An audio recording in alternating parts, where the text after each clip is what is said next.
Né le 15 septembre 1889 à Joal, dans le département de Mbour, Lamine Senghor est issu d'une famille très modeste de paysans sérères.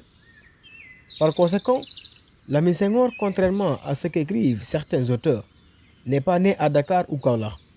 Il faut le préciser, Lamine Senghor n'est pas un parent de Léopold Sédar Senghor, premier président du Sénégal indépendant.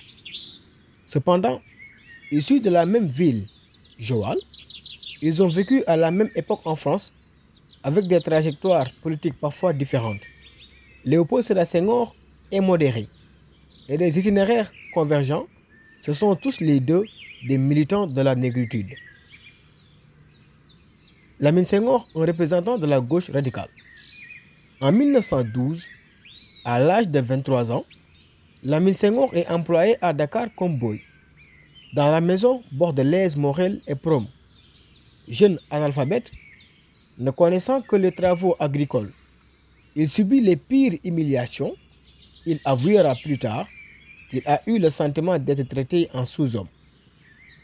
En 1915, il est mobilisé et à Verdun, dans la Somme en France, il découvre l'horreur des tranchées. Blessé, gazé, décoré de la croix de guerre et rapatrié au Sénégal. Il est démobilisé avec le grade de sergent et perçoit une pension d'invalidité de 30%. On perd les traces de Lamine Senghor entre 1918 et 1920. Serait-il à Fréjus après la démobilisation? En tout cas, un dossier 13Z3017 des Archives nationales du Sénégal indique que Lamine Senghor a déposé un dossier en vue d'acquérir la nationalité française.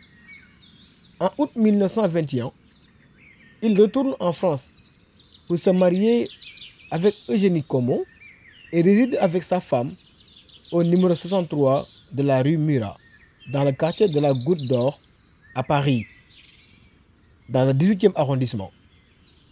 Ancien combattant, il obtient un emploi réservé en qualité de facteur aux postes et télécommunications et sera affecté dans le 19e arrondissement de Paris.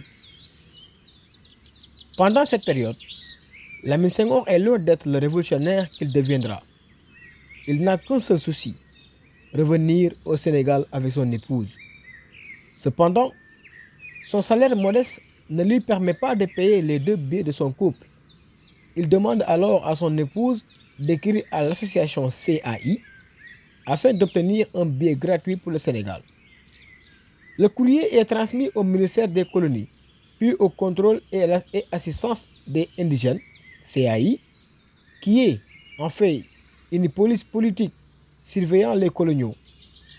Quand le CAI apprend que Lamine Senghor est membre de la Fraternité africaine, une amicale à laquelle appartiennent Mas Ndiaye et Ibrahima Sow, 2 Sénégalais affiliés à l'Union intercoloniale UIC, une organisation fondée par les communistes, les services secrets français devinent le profit politique à en tirer. Le CAI propose à Lamine Senghor et à sa femme un billet gratuit pour le Sénégal, contre quelques renseignements sur les Africains à Paris, notamment les membres ou sympathisants communistes. En début juillet 1924, Lamine Senghor envoie ses premiers rapports au CAI sur la fraternité africaine. Lamine Senghor aurait pu faire une carrière discrète d'indice de la police quand subitement éclate le 24 novembre 1924 le conflit qui oppose Blaise Diagne au journal Les Continents, fondé par René Maran